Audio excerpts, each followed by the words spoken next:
Okay, hello student. तो आज का आपका टॉपिक है स्पेसिफिक। ठीक है, हमने जो ऑसिलेटर चैप्टर था वो कंप्लीट कर लिया है और कल हमने उसका रिवीजन भी किया। ठीक, तो आज आपका जो न्यू चैप्टर है specific solid state end devices. ठीक, विशिष्ट ठोस अवस्था एवं युक्तियां। ठीक है, नॉर्मली जो डायोड्स होते हैं और जो ट्रांजिस्टर होते हैं उसके बारे में देखा। ठीक है, तो इनके यूज से कुछ डिवाइसेस हैं जो हमारे इलेक्ट्रॉनिक सर्किट्स में यूज होते हैं। ठीक है, तो हम उनके बारे में पढ़ेंगे। तो मेनली चैप्टर में हम जो इलेक्ट्रॉनिक्स में जो कुछ इंपॉर्टेंट इक्विपमेंट है या फिर जो डिवाइसेस हैं, जैसे आपका यूजीटी हो गया, आपका जी फैट या फिर जिसे हम फैट भी कहते हैं। ठीक है, ट्राइक हो गया, डाइक हो गया, इनके बारे में देखेंगे। ठीक है, ये करते क्या हैं, इनका सिंबल क्या होता है, इनकी वर्किंग क्या होती है। ठीक है, तो आपको बेसिकली इस चैप्टर में क्या सीखना है, कुछ इंपॉर्टेंस। ठीक है, ऐसे तो बहुत से युक्तियां हैं, बहुत से डिवाइसेस हैं, लेकिन हम इसमें इंपॉर्टेंट जो अधिकतर यूज होते हैं उनके बारे में देखेंगे। ठीक है, तो स्टार्ट करते हैं। तो फर्स्ट आपको आईसी के बारे में हल्का सा नॉलेज होना चाहिए। ठीक है, मैंने एक वीडियो में बताया आपको आईसी के बारे में। ठीक, जब हमने आईसी टाइमर 555 पढ़ा था तो उसमें मैंने आपको आईसी के बारे में हल्का सा बताया था। ठीक है, उसकी इंट्रो बताया था, ये थोड़ा सा आप रिवाइज कर लो पहले। ठीक है, आईसी मींस इंटीग्रेटेड सर्किट। ठीक है, क्या हुआ, इंटीग्रेटेड सर्किट। ठीक, तो देखो स्टार्टिंग में जो आपकी जब आईसी का निर्माण नहीं हुआ था, ठीक, 1950 से पहले की बात। ठीक है, तो जो आपका नॉर्मली जो कोई सर्किट होता था उसमें अगर ट्रांजिस्टर लगा है या फिर आपका डायोड लगा है या फेट कोई भी इक्विपमेंट लगा है, तो वो आपस में जब जुड़ते थे ना, तो हम किसके हेल्प से जोड़ते थे, आपका रेजिस्टेंस की हेल्प से। ठीक है, रेजिस्टेंस हो गया या फिर कैपेसिटर हो गया, इनकी मदद से उनको आपस में हम जोड़ लेते थे। ठीक है, तो ऐसे सर्किटों को हम क्या कहते थे, डिस्क्रीट सर्किट। ठीक है, आपने क्या किया, आपके यहाँ बहुत से कंपोनेंट है, ट्रांजिस्टर है, डायोड है, फेट है, अब इनको आपस में कनेक्ट करना है, तो आपने किसकी हेल्प ली, आपने रेजिस्टर्स लिया, कैपेसिटर लिया। ठीक है, अब इस सर्किट को, ठीक है, ऐसे सर्किट को कहा जाता है डिस्क्रीट सर्किट। ठीक है, डिस्क्रीट सर्किट। ठीक है, ठीक हो गया। अब इसमें जो कंपोनेंट लगे होते हैं ना, चाहे वो आप अलग जो ट्रांजिस्टर ले लो, डायोड लो, ये सब अलग अलग होते हैं। ठीक है, जुड़े हुए, तो आप आसानी से इनको कभी भी सर्किट से निकाल सकते हो। ठीक है, जब आप इनको जैसे कभी खराब हो गया तो आप खुद ही आसानी से इनको सोल्डर की मदद से, ठीक है, डिसोल्डर गन की मदद से आप आसानी से इनको निकाल सकते हो सर्किट से। ठीक है, तो ये इस टाइप के सर्किट क्या कहलाते हैं, डिस्क्रीट सर्किट। ठीक है, फिर सर्किटों के बारे में फिर जो हमारे साइंटिस्ट थे ये फिर खोज करते रहे तो 1950 में, ठीक है, कब, 1950 में यूएसए के जैक किल्बी और रॉबर्ट नॉइस, ठीक है, जैक किल्बी और रॉबर्ट, ठीक है, यूएसए के साइंटिस्ट थे। इन्होंने क्या बनाया, एक सर्किट बनाया। ठीक है, एक सर्किट बनाया, उसमें इन्होंने क्या किया, एक सेमीकंडक्टर का वेफर मतलब परत ली। ठीक है, सेमीकंडक्टर की वेफर मतलब परत ही लो, परत टाइप की ली, और उन्होंने क्या किया, उसी सेमीकंडक्टर के परत में बहुत सारे जो इक्विपमेंट थे, जैसे आपका ट्रांजिस्टर हो गया, कैपेसिटर हो गया, उसी में उसको जोड़ दिया। ठीक है, उन्होंने क्या किया, एक वेफर लिया सेमीकंडक्टर का, और इसी में उन्होंने आपका ट्रांजिस्टर हो गया, डायोड हो गया, ठीक है, रजिस्टर हो गया, कैपेसिटर हो गया, इसमें क्या कर दिया, जोड़ दिया। ठीक है, एक वेफर में सेमीकंडक्टर की, तो एक क्या बन गया, एक चिप टाइप का बन गया। ठीक है, जिसमें हमने क्या आइटम्स को चिपका रखा है। ठीक है, फैब्रिकेट कर रखा है। ठीक, तो इसलिए इसको क्या कहा गया, इंटीग्रेटेड सर्किट। ठीक है, ये एक प्रकार का चिप है ये। ठीक है, हमने इसी में उन सारे इक्विपमेंट को या फिर डिवाइसेस को हमने क्या कर दिया, एक वेफर में सेमीकंडक्टर के चिपका दिया।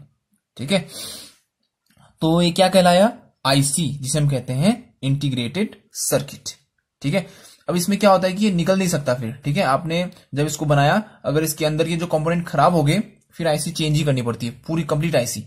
ऐसा नहीं कि आपका इसमें से ट्रांजिस्टर खराब हो गया तो उसको ट्रांजिस्टर निकालोगे, ऐसा नहीं होता है। ठीक है, ये था आपका आईसी या फिर इंटीग्रेटेड सर्किट। ठीक है, तो जब हमने आईसी 555 टाइमर मैंने आपको पढ़ाया था, तो मैंने आपको आईसी दो प्रकार की बताई थी ना, एक होता है रेक्टेंगुलर आईसी के बेस पे, ठीक है, उसकी कंस्ट्रक्शन के बेस पे मैंने आपको दो प्रकार की बताई थी। ठीक, स्क्वायर आईसी, ठीक है, उनके पिन के बारे में हमने देखा था।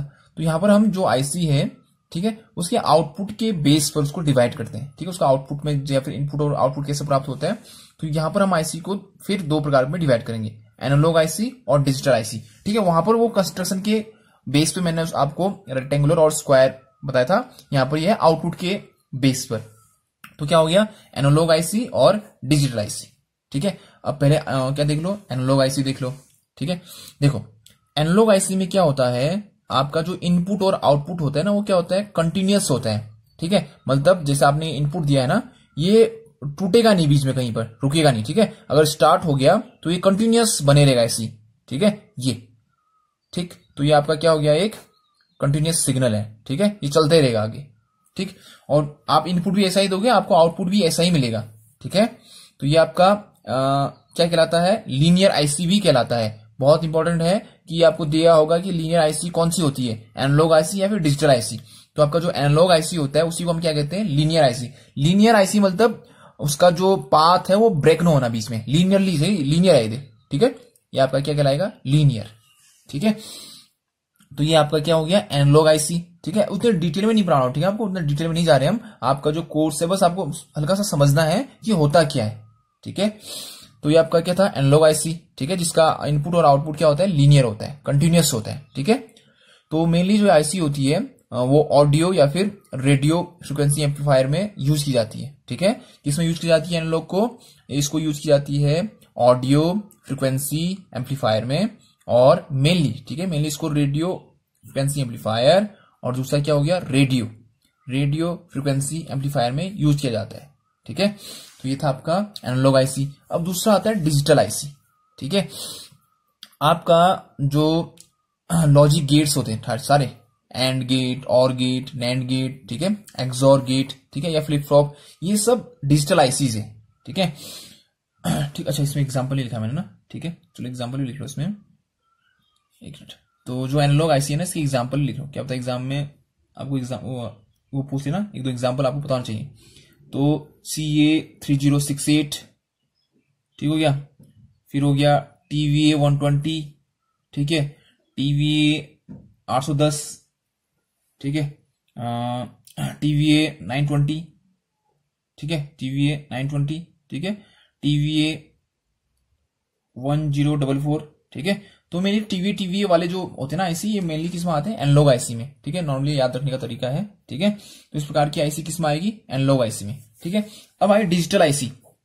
जो आपका डिजिटल आईसी होता है, ठीक, इसका जो आउटपुट होता है ना, वो कंटिन्यूअस नहीं होता है, मतलब आपको ब्रेक कर करके मिलेगा। जैसे आपका अगर कोई आउटपुट मिल रहा है तो पहले तो मिल रहा होगा, फिर एकदम से जीरो हो जाएगा, फिर कुछ मिलेगा, फिर जीरो हो जाएगा, तो इसको हम कंटिन्यूअस नहीं कहेंगे। ये मिल रहा है, अब नहीं मिल रहा, ये मिल रहा है, फिर नहीं मिल रहा। जैसे यहां तो देखो मिलते जा रहा है सिग्नल, यहां पर क्या होगा, देखो मिल तो रहा है, अब यहां पर कुछ नहीं मिल रहा आपको, यहां कुछ नहीं मिला, फिर मिलने लगा, फिर यहां पर कुछ नहीं मिला, तो ये डिसकंटिन्यूअस आपको आउटपुट मिलेगा। ठीक है, तो जो मेनली आपका लॉजिक गेट्स होते हैं, एंड गेट, और गेट, ये सब किसकी एग्जांपल है, आपका डिजिटल आईसी का। ठीक है, तो जो ये डिजिटल आईसी होती है, ये क्या करती है, ये यूज करती है आपका बाइनरी डाटा। ठीक है, बाइनरी डाटा क्या होता है, 0 और 1। जो आपकी लैंग्वेज कौन सा समझता है, जो सिस्टम्स या फिर जो कंप्यूटर जो लैंग्वेज यूज करते हैं, उसे हम बाइनरी लैंग्वेज कहते हैं। ठीक है, हम जो नॉर्मली जो लैंग्वेज हम समझते हैं उसको कन्वर्ट करता है। ठीक है, और जो सीपीयू होता है या फिर जो कंप्यूटर होता है, वो बाइनरी लैंग्वेज यूज करता है। ठीक, तो जो बाइनरी लैंग्वेज होती है किससे मिलकर बनती है, 0 और 1 से। तो जो आईसीज होते हैं डिजिटल आईसी, वो ऑपरेट इसी डेटा में करते हैं, बाइनरी डेटा में ही, 0 और 1। ठीक है, ठीक हो गया। अब नॉर्मली जो 0 होता है ना, वो दर्शाता है 0 वोल्ट, या फिर इसे हम लो भी कहते हैं। ठीक है, और जो आपका 1 होता है, ये दर्शाता है आपका प्लस का 5 वोल्ट, और इसे हम हाई भी कहते हैं। ठीक है, 0 और 1 की अगर नॉर्मली, ठीक है, अगर वहां पर कुछ लिख रखा है 1 को तो अलग बात है, लेकिन नॉर्मली जो 1 होता है वो किसको दर्शाता है, प्लस 5 वोल्ट को। ठीक है, और जो 0 होता है वो 0 वोल्ट को ही दर्शाता है, इसे लो भी कहते हैं और 1 को हाई भी कहते हैं। ठीक है, ठीक, अब ये जो डिजिटल आईसी है, इसका जो मेन कंपोनेंट होता है वो होता है ट्रांजिस्टर। ठीक है, मेनली हम इसमें ट्रांजिस्टर ही यूज करते हैं। ठीक हो गया, ठीक है, ठीक है, समझ में आया ना। तो आपका जो डिजिटल आईसी होगा वो नॉन लीनियर होता है, कभी कभी डिफरेंस पूछ लेता है। तो एनालॉग जो होगा आपका वो आईसी क्या होगा, लीनियर होगा, और डिजिटल होगा वो क्या होगा, नॉन लीनियर। ठीक है, और इसका जो वेव होगा या फिर जो आउटपुट होगा वो डिसकंटिन्यूअस होगा, आपको कंटिन्यूअस सिग्नल नहीं मिलेगा, रुक रुक के मिलेगा, ठीक है। एक बार 1 0 1 0 1 0 मिलेगा, ठीक है। ये हाई वाला हिस्सा ये हुआ तो इसे 1, ये लो हिस्सा है तो 0, तो ऐसे 1 0 को यूज करके आपका आउटपुट इस फॉर्म में मिलेगा, ठीक है। तो ये था आपका डिजिटल आईसी। अब इसकी एग्जांपल भी लिख लो फिर, ठीक है। एग्जांपल में आएगा 7400, 7404, 7416 और 7420, ठीक है। तो ये इसके एग्जांपल है कुछ, ठीक है। तो ये आपका हो गया आईसी या फिर इंटीग्रेटेड सर्किट, ठीक है। अब है आपका आज जो इस चैप्टर में जो हम, ये तो पुराना था, ठीक है, थोड़ा सा मैंने आपको रिवाइज करा दिया, ठीक है। तो सॉलिड स्टेट डिवाइसेस, ठीक है, हम युक्तियां पढ़ने वाले हैं, ठीक है। डायोड्स और ट्रांजिस्टर से कुछ एडवांस, मतलब उन्हीं का यूज करके कुछ जो नए डिवाइसेस बनाए गए, ठीक है। तो उसमें फर्स्ट आता है यूजेटी, ठीक है। क्या आएगा फर्स्ट? इसमें फर्स्ट है यूजेटी। आपको इसका अच्छे से कंस्ट्रक्शन पता होना चाहिए, कैरेक्टरिस्टिक पता होना चाहिए, ठीक है। यूजेटी और इसका फुल फॉर्म क्या होता है? Uni junction transistor, uni junction transistor, ठीक है। देखो आपने डायोड पढ़ा हुआ है, ठीक है, वो भी उसमें क्या होता है? एक ही जंक्शन होता है ना, ठीक है। पी और एन जोड़ते हैं हम तो क्या बनता है? एक डायोड बनता है। फिर हमने ट्रांजिस्टर पढ़ा, ट्रांजिस्टर में क्या था? हम क्या करते थे? दो सेम प्रकार के क्या लेते थे? सेमीकंडक्टर लेते थे और उनके बीच में एक डिफरेंट टाइप का सेमीकंडक्टर डाल देते थे, तो वो क्या कहलाता था? पीएनपी, एनपीएन, इस टाइप से। तो वहां कितने जंक्शन बनते थे? 2 जंक्शन बनते थे, ठीक है। अब ये कह रहा है यूनी जंक्शन ट्रांजिस्टर, जिसे हम कहते हैं यूजेटी, ठीक है। तो ये एक प्रकार का ट्रांजिस्टर ही है, ठीक है। आपका ये एक प्रकार का ट्रांजिस्टर ही है जिसमें एक जंक्शन प्रेजेंट होता है, ठीक है। सेम किसकी तरह? आपका डायोड की तरह। डायोड में भी आपका एक ही जंक्शन होता है, ठीक है। देखो आपका जो ट्रांजिस्टर था पहले, ठीक है, उसमें क्या था? एमीटर, बेस, कलेक्टर था ना, ठीक है। तो वहां क्या थे? ये आपका एक ट्रांजिस्टर है, पीएनपी ट्रांजिस्टर मान लेता हूं, पीएनपी, ठीक है। तो एक जंक्शन ये होता था, एक जंक्शन ये होता था, तो 2 जंक्शन होते थे, ठीक है। लेकिन अब यहां पर जो यूनी जंक्शन ट्रांजिस्टर की बात कर रहा हूं, तो एक ऐसा डिवाइस है ये ट्रांजिस्टर ही, ठीक है, ये है ट्रांजिस्टर ही, लेकिन इसमें जो जंक्शन होगा वो एक जंक्शन होगा, ठीक है। अब इसका मैं पहले आपको सर्किट वो बताता हूं, फिगर किस टाइप का होता है, ठीक है। देखो इसमें होता है एक एन टाइप का, देखो एन टाइप का सिलिकॉन बार, ठीक हो गया, ध्यान से देखना आपने, ठीक, ठीक है। एन टाइप का क्या होगा? सिलिकॉन का बार लेंगे, ठीक है। नीचे वाला सिला कहलाता है B1, ठीक है, बेस 1 जिसे हम कहेंगे। ऊपर वाला सिला क्या आता है? बेस 2, ठीक है। ध्यान से देखना आपने, हमने क्या किया? एक एन टाइप का सिलिकॉन बार लिया है, ठीक है, और उसमें क्या करते हैं हम? एक सिरा B1 बनाते हैं, एक सिरा B2 बनाते हैं, मतलब बेस 1 बेस 2। अब क्या करते हैं कि B2 के नजदीक नजदीक हम एक P टाइप के सेमीकंडक्टर मटेरियल को डोप करते हैं, ठीक है। यहां पर आपने देखो B के नजदीक, ठीक है, B1 हो गया, B2 हो गया, तो B2 के नजदीक हम क्या करेंगे? एक P टाइप का मटेरियल डोप करेंगे, डोपिंग करके यहां पर P टाइप का मटेरियल बनाएंगे, ठीक है। तो ये क्या हो गया? ये सिरा यहां से भी निकलेगा, इसे कहते हैं एमीटर का सिरा, ठीक है। अब देखो आपका जो पीएनपी ट्रांजिस्टर था, वहां एमीटर था, बेस था, कलेक्टर था, 3 सिरे थे, 3 टर्मिनल था। लेकिन यहां पर क्या है? 3 सिरे तो हैं, लेकिन यहां कलेक्टर नहीं है, यहां 2 बेस सिरे हैं। तो यहां पर आपका 2 बेस टर्मिनल हो गए और एक एमीटर का टर्मिनल हो गया, ठीक है। होते दोनों में 3 टर्मिनल ही है। तो आपने ये देख चुका है, देख लिया, ठीक है। एक और चीज देखो, अब ये जो आपका एन टाइप का सिलिकॉन का बार लिया था मैंने, ये होता है लाइटली डोप्ड, ठीक है। कैसा होता है? लाइटली डोप्ड, ठीक है। अब ये सब हमने पढ़ा है, डोप्ड किसे कहते हैं, लाइटली क्या होता है, ठीक है, ठीक। तो ये आपका जो डोपिंग मतलब इम्प्यूरिटी मिलाना, तो आपका जो एन टाइप का होगा ये बार, इसमें हमने जो अशुद्धि मिलाई होगी, इम्प्यूरिटी, वो कम मिलाई होगी, तो इसको क्या कहेंगे? लाइटली डोप्ड, ठीक है। ये जो पी टाइप का यहां पर मैंने मटेरियल डोप्ड किया है, ये होगा हाईली डोप्ड, ठीक है। हाईली, जो पी मेटल का टाइप मैंने यहां पर यूज किया है वो क्या होगा? हाईली डोप्ड, मतलब इसमें जो इम्प्यूरिटी मिलाई होगी बहुत ज्यादा मिलाएगी होगी, तो इसे क्या कहते हैं? हाईली डोप्ड, ठीक है। तो ये है बेस 1 बेस 2 एमीटर, ठीक। अब ये लाइटली डोप्ड है तो इसका मतलब इसमें जो करंट कैरियर्स होते हैं, ठीक है। अब देखो P type N type semiconductor की बात जब चली थी तो मैंने आपको बताया था कि जो होल्स होते हैं और जो इलेक्ट्रॉन्स होते हैं यही करंट को फ्लो कराने में मदद करते हैं, तो इनको क्या कहा जाता है, आपका कैरियर्स कहा जाता है। करंट को फ्लो कराने की मदद करने वाला कैरियर, ठीक है, वाहक जिसे हम कहते हैं। अब यहां पर लाइटली डोप्ड है तो यहां पर जो कैरियर्स होंगे वो कम होंगे। अब कैरियर्स अगर कम है, करंट को ले जाना वाले अगर कम है इसमें, तो इसका रेजिस्टेंस जो प्रतिरोध होगा वो ज्यादा होगा, ठीक है। तो इसका जो क्या होता है रेजिस्टेंस, ठीक है, वो क्या होता है, हाई होता है, ठीक। रेजिस्टेंस क्या होगा, हाई होगा। किसका, ये जो आपका बार यूज किया ना, सिलिकॉन बार का रेजिस्टेंस हाई होता है, ठीक है। तो ये था आपका इसका कंस्ट्रक्शन, ठीक है। आपने सिलिकॉन बार लिया, ठीक हो गया, उसमें B2 के नजदीक आपने एक N टाइप का सेमीकंडक्टर को डिफ्यूज किया हुआ है, ठीक है, और वो N टाइप का जो सेमीकंडक्टर है वो हाईली डोप्ड है। चलो फिर ठीक हो गया, ठीक। अब इसका मैं समझने के लिए सर्किट बना लेता हूं, ठीक है। देखो ये जो P है ये N है, तो एक प्रकार का डायोड लग रहा है नहीं आपको ये, ठीक है। जो मैंने PN डायोड पढ़ाया था, PN, तो उसमें तो यही था ना, एक P टाइप का मटेरियल था, एक N टाइप का था। तो मैं इसको कैसे दर्शाता था, ऐसे नहीं दर्शाया था मैंने। देखो ये P साइड का ये, N साइड का ये, तो ये डायोड बताया था, जब मैंने डायोड आपको बताया था उसमें मैंने आपको कहा था कि जब P और N टाइप का सेमीकंडक्टर जोड़ते हैं तो इस टाइप का सिंबल होता है और वो PN डायोड कहलाता है, ठीक है। तो यहां पर भी सेम वही है। देखो ये एक प्रकार का क्या है, रेजिस्टेंस की तरह बिहेव करेगा। तो मैं मान लेता हूं कि ये एक रेजिस्टेंस है, ठीक है। अब क्या है कि इस रेजिस्टेंस में ऊपर वाले हिस्से में क्या जुड़ा हुआ है, E जुड़ा हुआ है।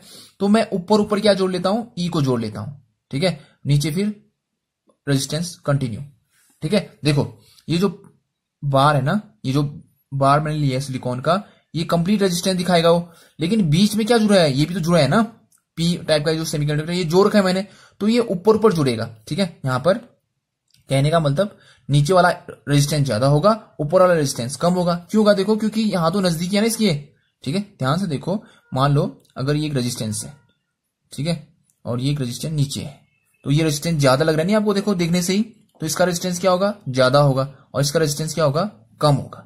तो आपका ये सर्किट बन गया है।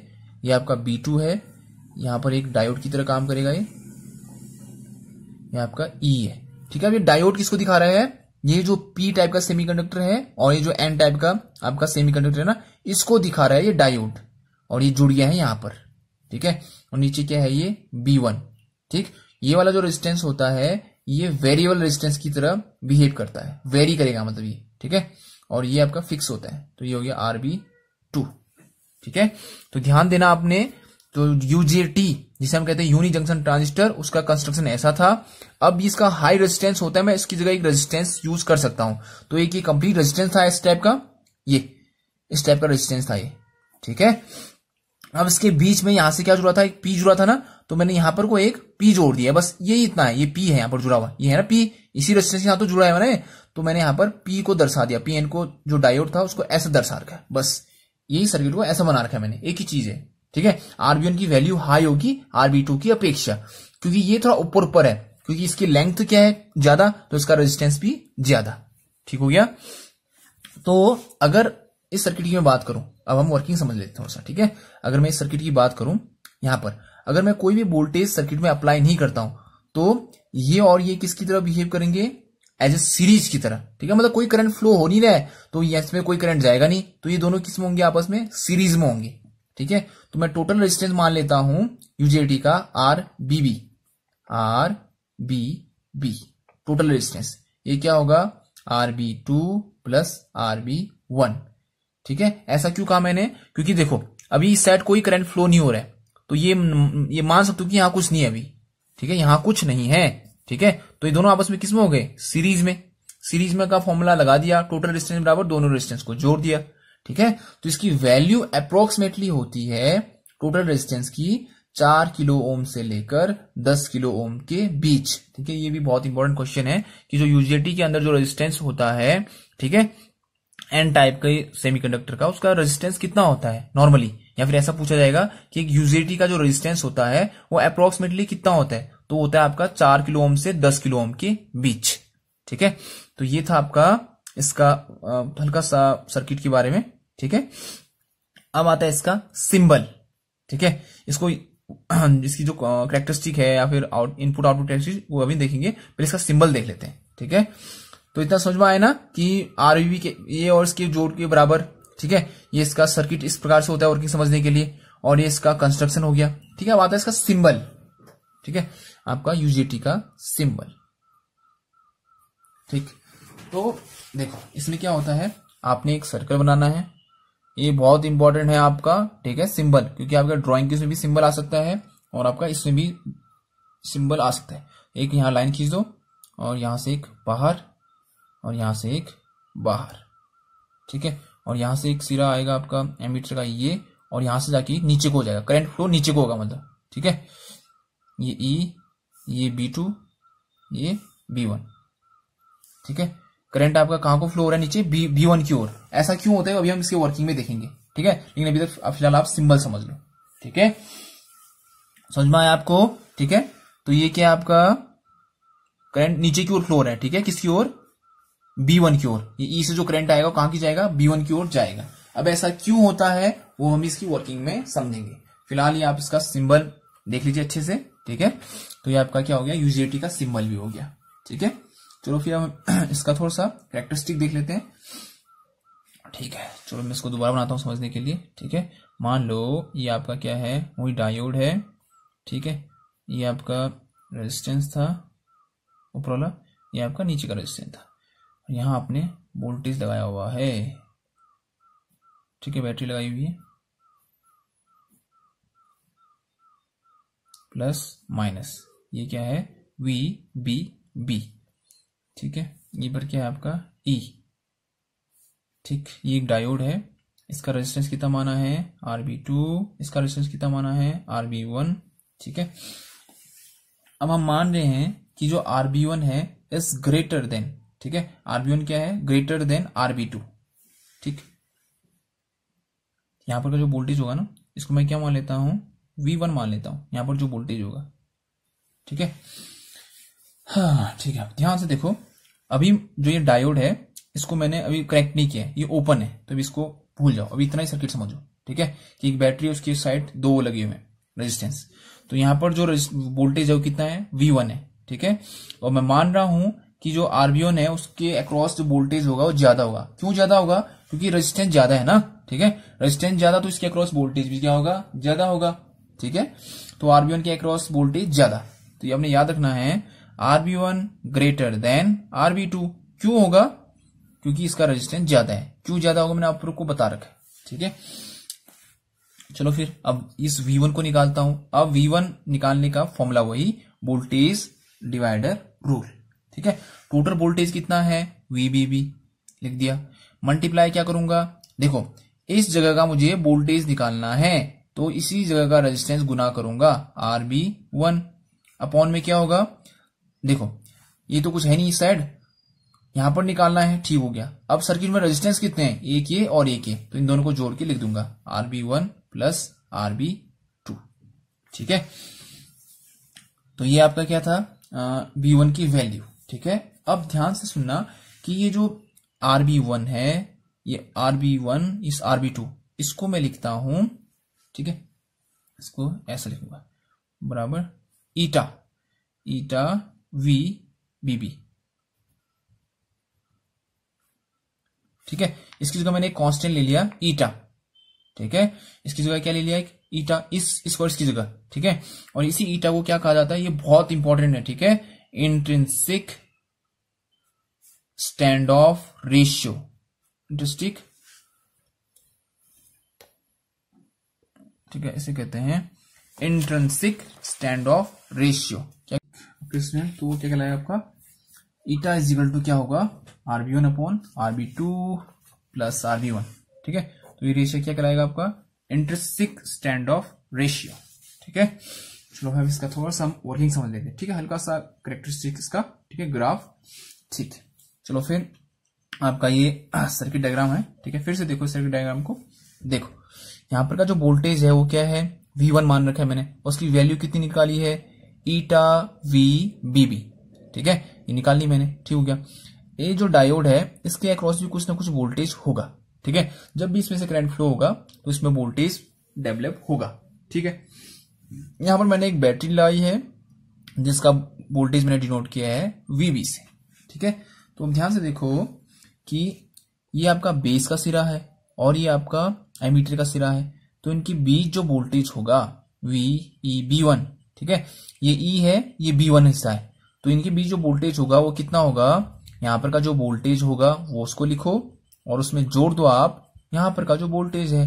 ठीक है, ठीक, तो आपका जो VEB1 क्या है, ये जो एमीटर है, ठीक है, E, और ये जो B1 है, ठीक है, उसके बीच का वोल्टेज ये लिख दिया मैंने। ठीक हो गया। फिर अब आपने क्या किया है, आपने अप्लाई किया VE को। ठीक है, देखो जब ये बैटरी को नहीं लगाया था तो यहां पर का और यहां पर का जो वोल्टेज था, इसके बीच का वोल्टेज, ठीक है, एमीटर और बेस का जो वोल्टेज था वो ऐसे लिखा जाएगा। ठीक है, अब आपने क्या कर दिया, अप्लाई किया सप्लाई, मतलब VE बैटरी जोड़ दी सर्किट में। VE बैटरी जैसे जोड़ दी तो क्या होगा, स्टार्टिंग में हमने क्या रखा है, लेट केस फर्स्ट, चलो यहीं पर से करते हैं। ठीक है, केस फर्स्ट की मैं बात करता हूं तो मैं क्या कर रहा हूं, V का मान क्या है, स्टार्टिंग में 0 है। ठीक है, और जो आपका NVB है उसका मान मैंने 10 माना हुआ है। ठीक है, ध्यान से सुना आप, जो VE है उसको मैंने कितना माना है, 0 माना है, मतलब यहां से जो बैटरी दी है उसकी जो वोल्टेज है वो 0 वोल्ट है।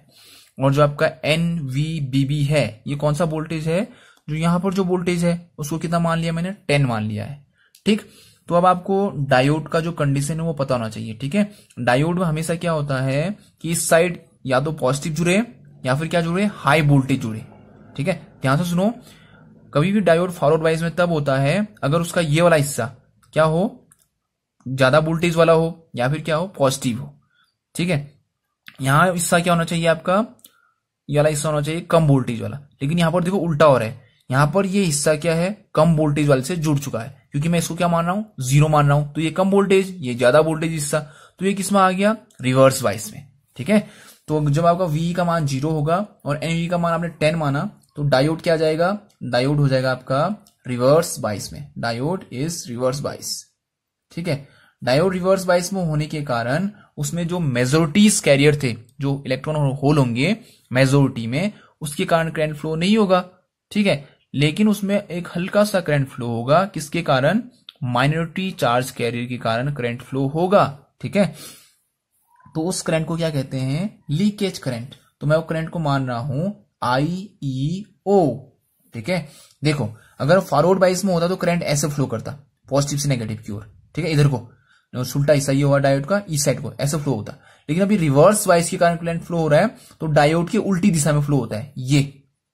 ठीक है, इधर को एक करंट फ्लो होगा डायोड की उल्टी दिशा में, तो उसको क्या कहूंगा मैं, लीकेज करंट, IEO। ठीक हो गया। चलो फिर अब है केस 2। अब मैंने VE को इंक्रीज करना स्टार्ट कर दिया। ठीक है, स्टार्टिंग मैंने 0 माना, अब मैंने VE को 0 करना स्टार्ट कर दिया। ठीक है, VE को स्टार्ट करते गया।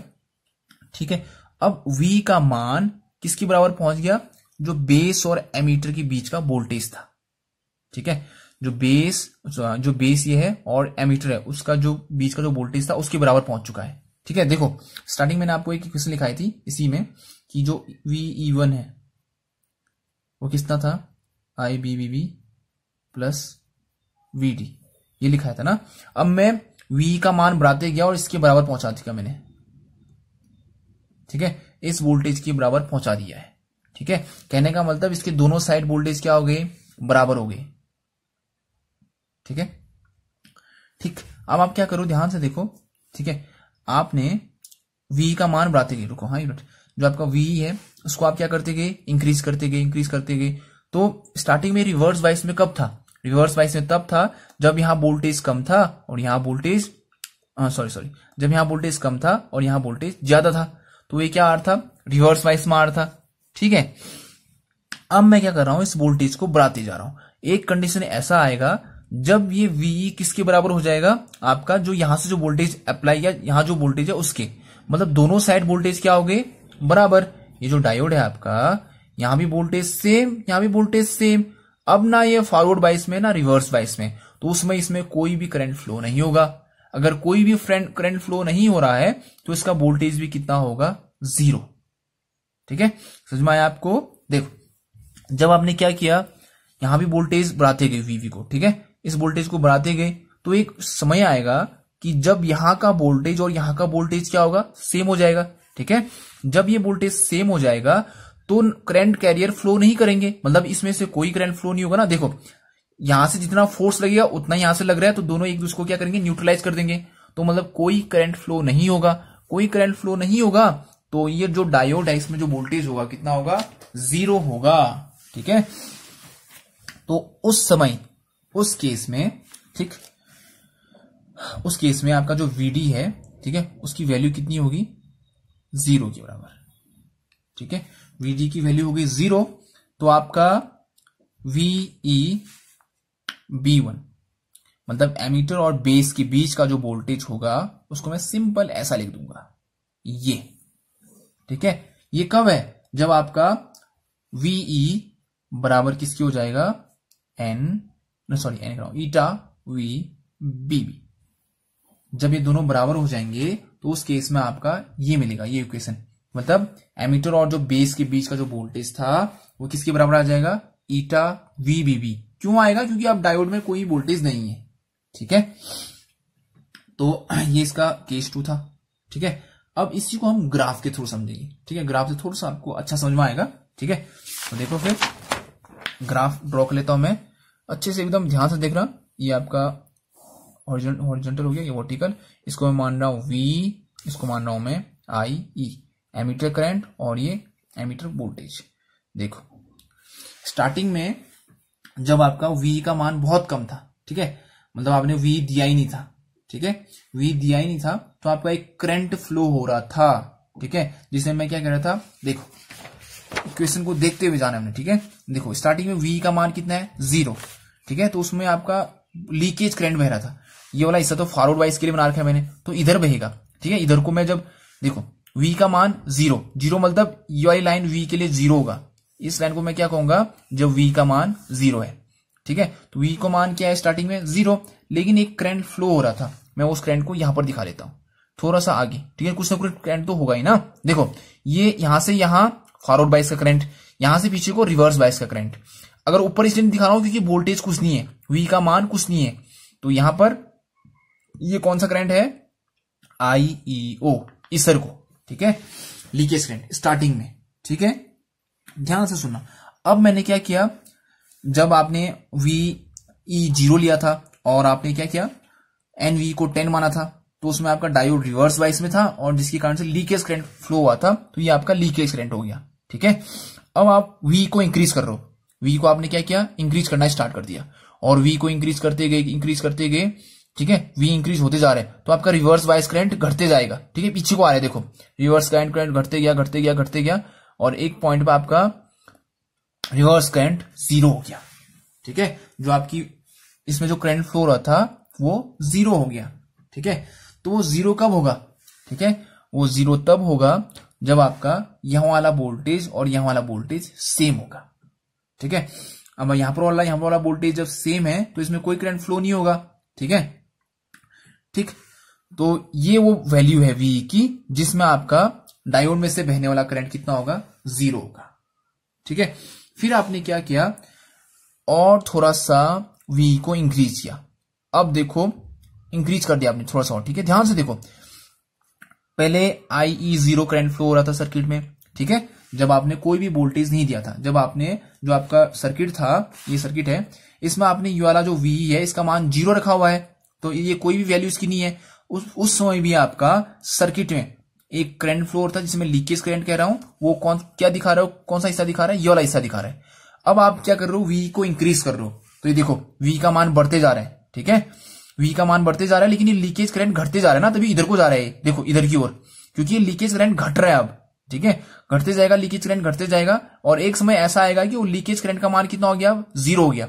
देखो यहां पर लीकेज करंट कुछ ना कुछ था, यहां पर क्या है, लीकेज करंट 0 है, लेकिन VE इतना है VE। ठीक है, यहां से यहां क्या दिखा रहा है, VE दिखा रहा है, लेकिन इस लाइन पे जो आपका लीकेज करंट है वो कितना है, 0 है। ठीक है, फिर आप वोल्टेज को बढ़ाते गए, एक पॉइंट ऐसा आएगा। ठीक है, ठीक, अब वो पॉइंट कौन सा है वो देखो। ठीक है, एक पॉइंट पे पहुंचने पर आपका ठीक है, एक पॉइंट पे पहुंचने पर आपका जो वी का मान, ठीक, ये वाला पॉइंट, ठीक, वी का मान अपने पीक पॉइंट पर पहुंच जाएगा। ठीक है, उससे ज्यादा आप उसको नहीं बढ़ा सकते। तो आप क्या कर रहे हो, देखो फिर से एक बार देख लो। जब ये लाइन इधर को है, ठीक है, जब स्टार्टिंग में आपका डायोड क्या है, रिवर्स वाइस है। ठीक है, जब आपका डायोड रिवर्स वाइस है तो उसमें एक हल्का सा करंट फ्लो होता है, उस समय आपका VE 0 होता है। तो मैं अब ये लाइन दिखा रहा है आपका IEO। ठीक है, मतलब लीकेज करंट।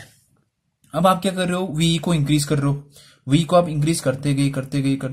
ठीक है, V को आप इंक्रीज करते रहो, तो V के इंक्रीज होने से जो रिवर्स वाइस है, ठीक है, देखो V अपने फॉरवर्ड वाइस की ओर बढ़ रहा है, लेकिन ये IO क्या है, लीकेज करंट है, किसके कारण, रिवर्स वाइस के कारण। तो आप इसको फॉरवर्ड वाइस बनाने के लिए जा रहे हो, तो ये लीकेज करंट घटते जाएगा। आप V को बढ़ाते गए, एक पॉइंट ऐसा आएगा कि जब आपका VE किसके बराबर हो जाएगा। ठीक है, देखो जब आपका ये VE जो बैटरी है, यहां का जो वोल्टेज है यहां पर के वोल्टेज के बराबर हो जाएगा। ठीक है,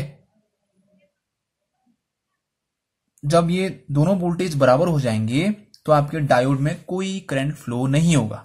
ठीक है, क्योंकि यहां से उतना ही वोल्टेज, ठीक है, और यहां से उतना ही वोल्टेज अप्लाई हो रहा है, तो आपके डायोड में कोई करंट कैरियर्स फ्लो होंगे नहीं। अगर करंट कैरियर्स फ्लो नहीं होंगे तो करंट भी फ्लो नहीं होगा। तो ये वाला पॉइंट जो है ये दिखा रहा है आपका कि जब आपका V किसके बराबर है, ईटा VBB के बराबर।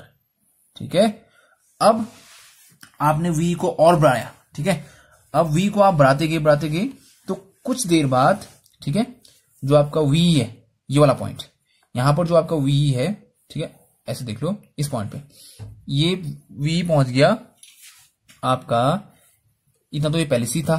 ठीक है, इक्वल। अब आपने VD और बढ़ा दिया। ठीक है, मतलब आपने कुछ और बढ़ाया तो ये वाला पॉइंट मिल गया आपको। ठीक, ये वाला पॉइंट, इसे कहते हैं पीक पॉइंट ऑफ वोल्टेज। अब ये VD क्या है, देखो ध्यान से सुनना। स्टार्टिंग में जब यहां पॉइंट, ये वाला पॉइंट तब मिला आपको जब यहां का वोल्टेज और यहां का वोल्टेज बराबर है, तो इसका मतलब डायोड में से कोई करंट फ्लो नहीं हो रहा है। अब आप V को बढ़ाओगे तो आपका डायोड देखो, V को बढ़ाया तो यहां का वोल्टेज अब ज्यादा हो गया, तो आपका डायोड आ गया फॉरवर्ड बाइस में। डायोड आ गया फॉरवर्ड बाइस में, तो आपका डायोड में से करंट फ्लो होना स्टार्ट हो जाएगा।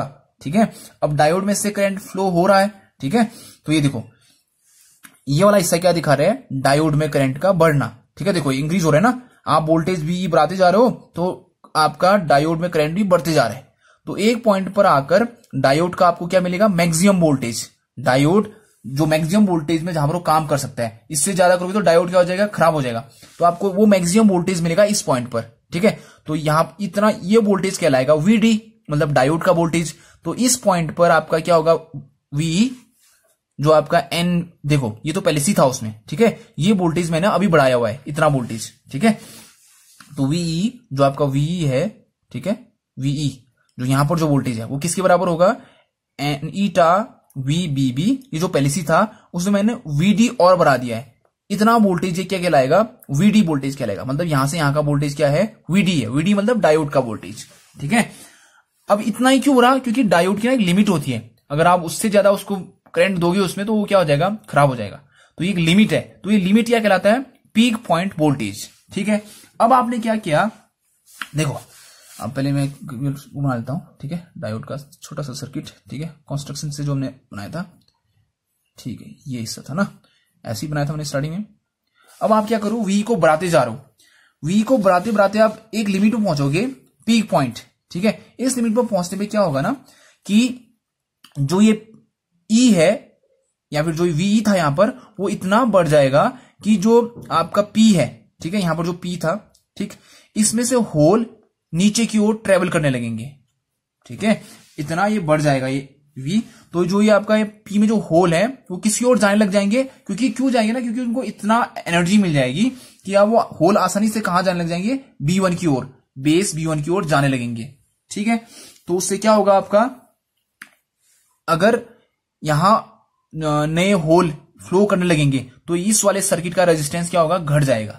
ठीक है, ध्यान से सुनो, आप वी को बढ़ाते जा रहे हो, वी के बढ़ाने से क्या होगा, जो आपका सिलिकॉन का बार था, ठीक है, सिलिकॉन का जो बार था, और यहां पर जो पी आपने सेमीकंडक्टर डिफ्यूज किया था, ठीक है, और यहां पर आपने एक बैटरी को कनेक्ट किया जिसको आप बढ़ाते जा रहे हो। ठीक है, ये आपका वी है। आप इसको इंक्रीज करते जा रहे हो तो आपका ये जो पी टाइप का सेमीकंडक्टर था, इसमें जो मेजोरिटी कैरियर में क्या होंगे, होल होंगे, वो होल क्या होगा, एक्टिवेट हो जाएंगे ज्यादा, क्योंकि आप ज्यादा वोल्टेज दे दिया। ज्यादा वोल्टेज देने से ये वाले होल फिर आपका इधर की ओर जाने लगेंगे, किसी ओर, बेस B1 की ओर। अब यहां से होल जाने लग जाएंगे जब इधर को, तो इसका मतलब इस वाले रास्ते में करंट कैरियर मौजूद है करंट को ले जाने के लिए, तो इसका रेजिस्टेंस क्या होगा, घट जाएगा। ठीक है, इसका रेजिस्टेंस आपका घट जाएगा। ठीक, अगर अब रेजिस्टेंस घट जाएगा, ध्यान से देखो, ठीक है, अगर रेजिस्टेंस घट जाता है तो यहां पर का जो वोल्टेज है वो भी कम हो जाएगा। ठीक है, इस सर्किट में देखो, अगर इस रेजिस्टेंस का मान कम हो जाता है, ठीक है, अगर इस वाले रेजिस्टेंस का मान कम हो जाएगा तो यहां पर वोल्टेज का मान भी कम हो जाएगा। ठीक है, कहने का मतलब V इक्वल टू क्या होता है, IR, ओम्स लॉ के अनुसार। अगर रेजिस्टेंस का मान कम होता है तो आपका वोल्टेज का मान भी कम हो जाएगा। तो आपका इस RB1 के घटने से, अब ये RB1 घटा क्यों है, क्योंकि यहां पर करंट के लिए रास्ता बन चुका है। ठीक है, क्योंकि हमने बहुत ज्यादा वोल्टेज अप्लाई कर दिया। वोल्टेज अप्लाई करने से क्या हो गया, जो P में होल थे वो कहां जाने लग गए, आपके इधर की ओर। अब जब होल ने ट्रेवल करना स्टार्ट किया तो यहां करंट के लिए पाथ बन गया। करंट के लिए पाथ बनना मतलब रेजिस्टेंस का कम होना, रेजिस्टेंस का कम होना मतलब वोल्टेज का कम होना। तो वोल्टेज क्या होगा, अब कम हो जाएगा। तो मतलब यहां पर का जो वोल्टेज है, यहां पर का जो वोल्टेज है वो अब कम होने लगेगा। ठीक है, तो अब ध्यान से देखो, अगर देखो VE बराबर क्या माना था, इक्वेशन देखो, ये V थीटा ईटा VBB प्लस VD माना था नहीं ये। ठीक है, तो अब आपका क्या हो रहा है, ये कम हो रहा है। ठीक है, ये कम हो रहा है तो जाहिर सी बात है VBB कम क्या होगा, कम होने लगेगा। ठीक है, तो अब इसके बाद क्या होगा, आपका ग्राफ नीचे की ओर आने लगेगा। ठीक है, ये नीचे की ओर क्यों आया है, क्योंकि आपके जो होल्स थे P में उनको एक्स्ट्रा एनर्जी मिली, तो वो होल आपका ट्रेवल करने लगे तो मतलब रास्ता बन गया करंट के लिए। अगर रास्ता है करंट के लिए तो फिर रेजिस्टेंस कम। फिर एक पॉइंट पर आने के बाद आपका जो PN जंक्शन है ये क्या हो जाएगा, ब्रेक डाउन हो जाएगा। ठीक है, मतलब ये जो PN जंक्शन है, एक वोल्टेज आने पर आपका, क्योंकि आप ना इस वोल्टेज को बढ़ाते जा रहे हो, तो पहले तो रास्ता बना करंट के लिए, रेजिस्टेंस कम हुआ। अब कुछ देर बाद इस डायोड का क्या हो जाएगा, ब्रेक डाउन, क्योंकि हमने वोल्टेज बहुत ज्यादा बढ़ा दिया। तो इस डायोड का जब ब्रेक डाउन होगा तो आप अब वोल्टेज बढ़ाओगे तो आपका करंट भी अब बढ़ने लगेगा। ठीक है, करंट भी बढ़ेगा और वोल्टेज भी अब वोल्टेज बढ़ाते जा रहे हो तो आपका करंट भी बढ़ते रहेगा फिर। ठीक है, तो इस पॉइंट को कहते हैं आपका वैली पॉइंट। ठीक है, इस पॉइंट को कहते हैं आपका वैली पॉइंट। ठीक है, अब ध्यान से सुनो, मैं सारे पॉइंट ही में बताता हूं आपको। ये आपका BJT का कंस्ट्रक्शन वाला डायग्राम है, ये P है, ये आपका V2 है, ये आपका V1 है, ये आपका एमीटर वाला हिस्सा है। ठीक है, VE। ठीक, देखो, और जो सर्किट डायग्राम था वो भी बना लेते हैं। ये आपका सर्किट डायग्राम है इसका।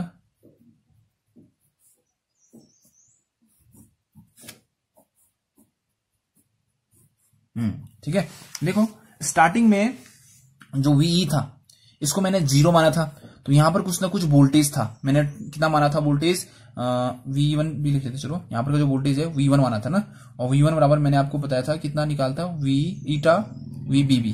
ठीक है, तो स्टार्टिंग के केस में ये वाला वोल्टेज कम था, ये वाला वोल्टेज ज्यादा था, जिससे ये क्या हो जाता था, रिवर्स वाइज होने से आपका एक माइन्यूट सा करंट फ्लो हो रहा था, जिसे मैं लीकेज करंट कह रहा था, और उसका मैंने नाम क्या दिया था, IEO। ठीक है, तो ये रिवर्स डायरेक्शन में, इधर को फॉरवर्ड डायरेक्शन है, इधर को रिवर्स डायरेक्शन, तो छोटा सा करंट, हल्का सा करंट फ्लो हुआ जिसे मैंने IEO का। ठीक है, फिर मैं इस VE को बढ़ाते गया। ठीक है, बढ़ाते गया तो इस VE के बढ़ाने से क्या होगा, इस लीकेज करंट का मान कम हो जाएगा। क्यों हो जाएगा, क्योंकि ये जो VE के बढ़ाने से VE फॉरवर्ड बाइस की ओर जा रहा है, लेकिन ये IU क्या है, रिवर्स वैसे करंट फ्लो है, तो इसका मान कम होने लगेगा। अब मैं V बढ़ाते जा रहा हूं, एक पॉइंट ऐसा आएगा जब यहां का जो वोल्टेज है और यहां का जो वोल्टेज है वो क्या हो जाएगा, इक्वल हो जाएगा।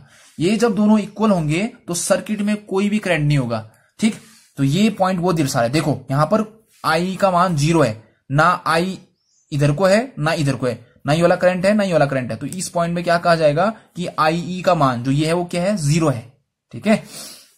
ठीक हो गया। फिर अब आपने क्या किया, और उसको बढ़ाते रहे, V का मान बढ़ाते गए, ठीक है। अब I का मान आप बढ़ाते गए, V का मान आप बढ़ाते गए, तो एक पॉइंट पर आपका क्या होगा, बढ़ाते गए, ठीक है। ये वाला पॉइंट क्या है, VD, क्योंकि जो आपका डायोड है ना एक लिमिट तक काम करेगा, ठीक है। और उससे ज्यादा आप वोल्टेज बढ़ा दोगे तो क्या हो जाएगा, वो उसका ब्रेकडाउन हो जाएगा, ठीक है। तो आपने थोड़ा सा जो V और बढ़ाया तो आपको ये V बढ़ते गया ये वाला पॉइंट मिला, ठीक है। इस पॉइंट को कहते हैं पीक पॉइंट वोल्टेज। और यहां पर जो वोल्टेज है, ठीक है, ये वाला जो हिस्सा जो वोल्टेज है ये डायोड का वोल्टेज है, डायोड के अक्रॉस जो आपको वोल्टेज मिला है, ठीक है। तो ये वाली जो लाइन है, इतना वोल्टेज ऊपर का, ये कौन सा वोल्टेज कहलाएगा, डायोड का वोल्टेज। अब इससे अगर ज्यादा बढ़ाओगे ना आप, ठीक है, तो आपका क्या हो जाएगा वो देखो आप, ठीक है। क्योंकि डायोड एक लिमिट तक ही अपने अंदर से करंट फ्लो करा सकता है ना, उससे ज्यादा फिर डायोड क्या हो जाएगा, खराब हो जाएगा, ठीक है। अब आप यहां पर पहुंच गए, तो ये पीक पॉइंट क्या है, वोल्टेज है, ठीक, सर्किट का। अब आप और इसको बढ़ा रहे हो, इसको और बढ़ाने से क्या होगा, V को और बढ़ाने से जो आपका ये P है, इसमें से जो करंट कैरियर है होल, वो फ्लो करना स्टार्ट करते हैं इस V1 की ओर, ठीक है। तो ये फ्लो करना स्टार्ट कर दिया। इससे क्या होगा, इस रास्ते में करंट कैरियर की संख्या बढ़ जाएगी, तो इसका रेजिस्टेंस क्या होगा, घट जाएगा, ठीक है। रेजिस्टेंस घट जाएगा, ठीक है। तो इसके अक्रॉस जो ये रेजिस्टेंस है, इसके अक्रॉस वोल्टेज घट जाएगा, ठीक है। इसके अक्रॉस वोल्टेज घट जाएगा तो इस V का मान घटने लगेगा, ठीक है। क्योंकि मैंने आपको लिखाया था कि V इक्वल टू कितना है, ईटा VBB प्लस VD, ठीक है।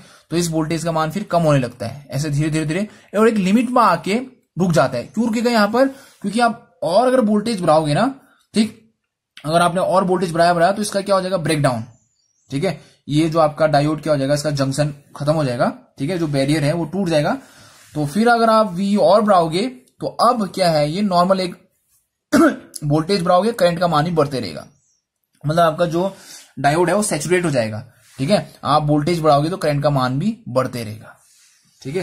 तो ये आपका आउटपुट कैरेक्टरिस्टिक है UJT का, ठीक है। अब ध्यान से देखो, ये हिस्सा, एक हिस्सा ये वाला, ठीक है, तो इसको ध्यान से देखना है, ठीक।